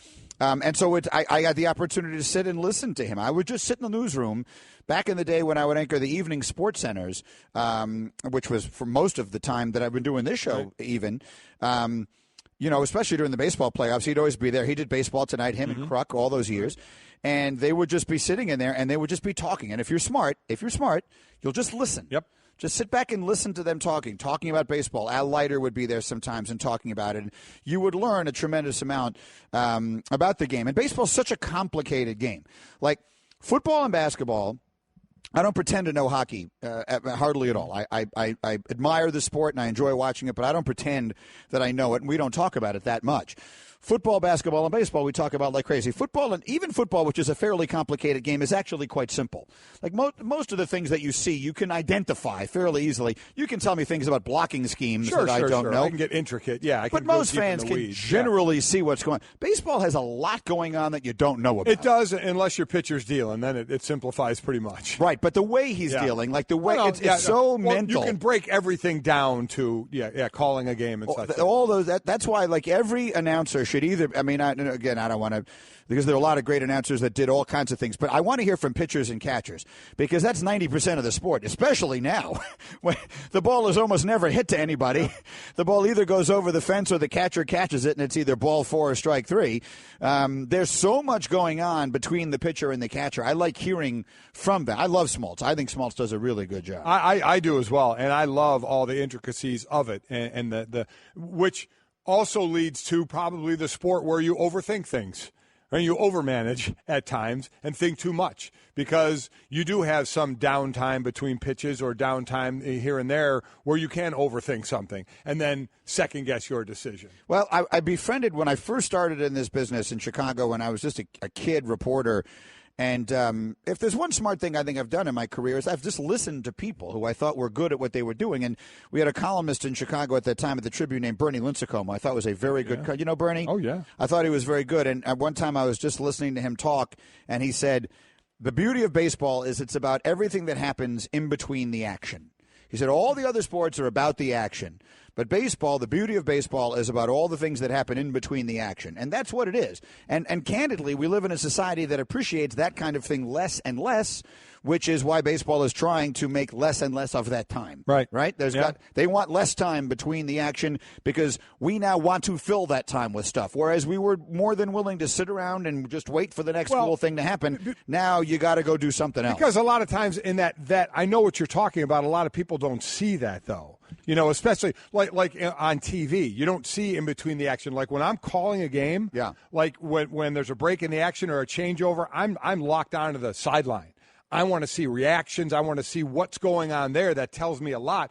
Well, if you're watching on TV, you're not getting that. You're not seeing that. So you can understand it to a point of wanting to get rid of that time, because people don't really get to see that time or really make hay of what's going on. Right. But I guess what I'm thinking of is I'm just envisioning my dad sitting in as a kid, as a boy, sitting in the bleachers at Yankee Stadium, the old Yankee Stadium in the Bronx, and like in between pitches, I'm guessing that he and his friends who he'd go to the game with would be talking about what might happen next, and that kind of thing. Now, we don't talk about what might happen next. Give me the next thing real quick. Otherwise, I'm checking my phone. I got a text. I'm going to tweet what's this. The next thing I'm going to eat? Exactly. What else is on TV? I can probably change the channel and get back here in time to see whatever happens next. And if I miss it, I can always rewind it and watch it, because I have it going on the DVR anyway. It's just a different time, and we're consuming the stuff. As you said, one thing you think you've done right is listen to people. You listen to people, but then you usually tell them they're wrong. I'm sorry, what? Yeah.